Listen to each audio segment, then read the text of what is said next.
Alright guys, welcome back to 1822 MC Adventures and More. My name is Pete, and today I want to show you my new backpack.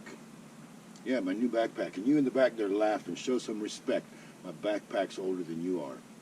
Yeah, check it out. A 1960 model.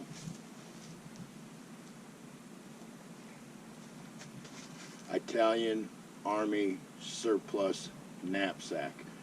Made in 1960. So what do you say I unpack it and show you how I did it the last time I used it. Alrighty guys, my vintage 1960 Italian Army Rucksack. First off, I'd like to say it was a lot bigger than what I expected. Even though I knew the specs on it, it was still seems a lot bigger than what it seemed. It's like I said, it was made in 1960. It's a canvas type cloth. It's really cool. I like it a lot. Got that the vintage sex appeal to it. And the way I packed it up the other day was, and I still haven't figured out the best way to do this yet, so bear with me on this. In this first ginormous pocket, I have a set of work gloves. And I had this dry bag in here, and what was in here was a couple pairs of socks, a couple pairs of underwear, a couple of t-shirts, and some sleeping pants. And over here in this here gigantic pocket,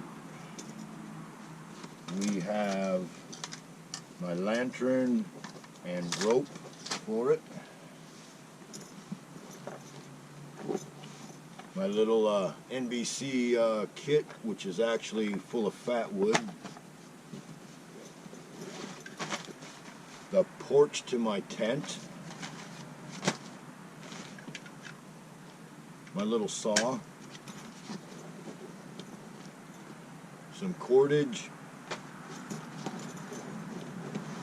And another flashlight.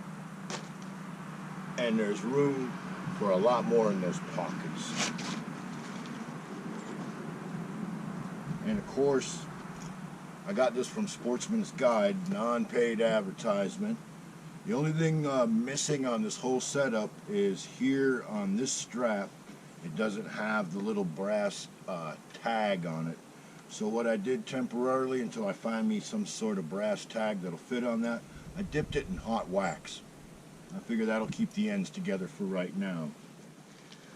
While I know there's probably a more efficient way to pack it, this is what I've done. The pack has these strings to tie it to the top, but what I got here is ground cloth, tent, garbage bag, rain fly,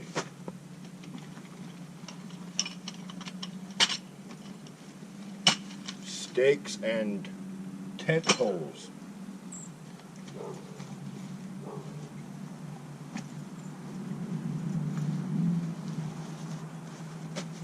pillow,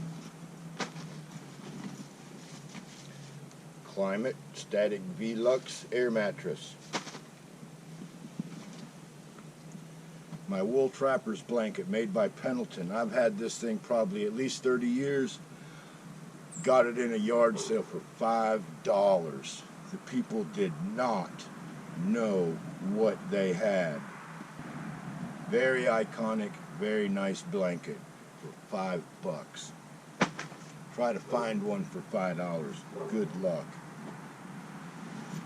And now I got my $5 gas station blanket. Now I know they're a little bit more now, but back in the day you could buy these at any gas station on the road for $4.99 for the longest time. They are what they are. They're a blanket made of recycled fibers for $5. Great blanket. And of course, my $9.99 or whatever it was, garbage sleeping bag. Actually, I shouldn't call it a garbage bag. It's served its purpose with me quite well, actually. And of course, a kneeling pad, which comes in very handy. And while I probably will never use this, there is, let's see if I can do this, a locking mechanism thingamajig here. You get a chain here, and then you weave the chain in through this locking gizmo. See, like there's a male-female fit.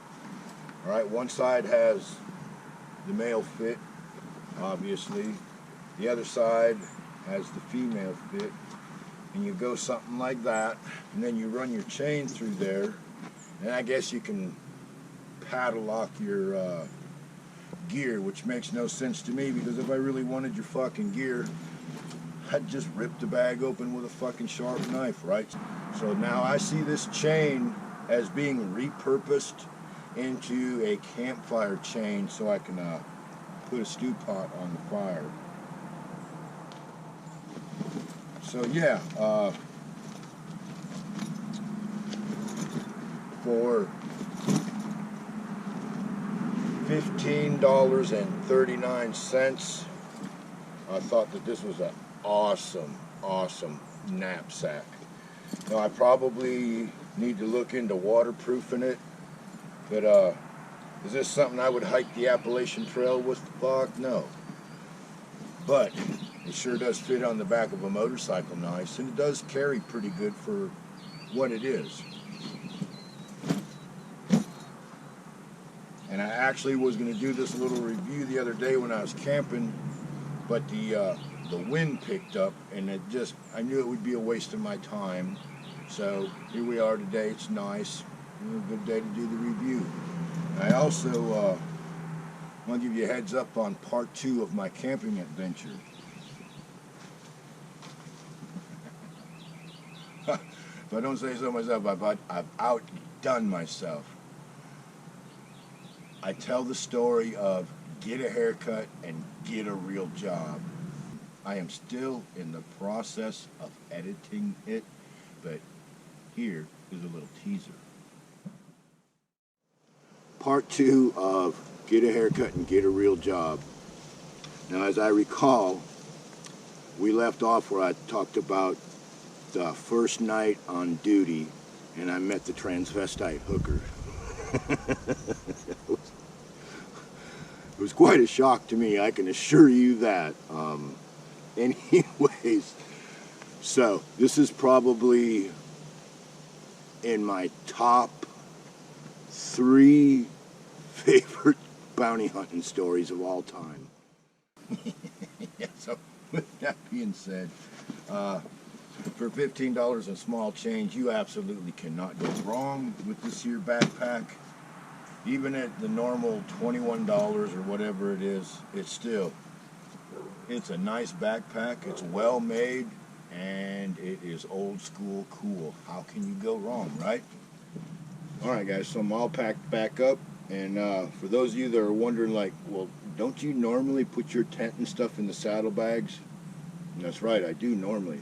But I'm trying it this way as a change, so now in my saddlebags what I have is my stove, my mess kits, food, and miscellaneous stuff that I can grab on a moment's notice because it's in my saddlebag rather than somewhere where I don't remember in my pack.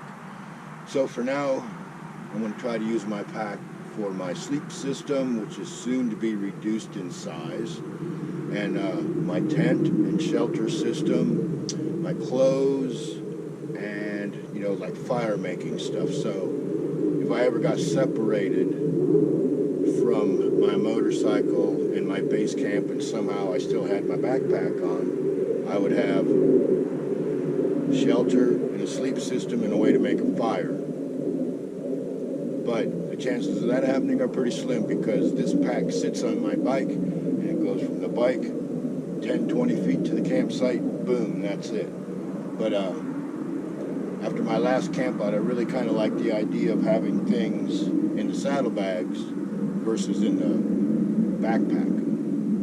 More on that later. Anyways, let me get on out of here. I hope you enjoyed everything.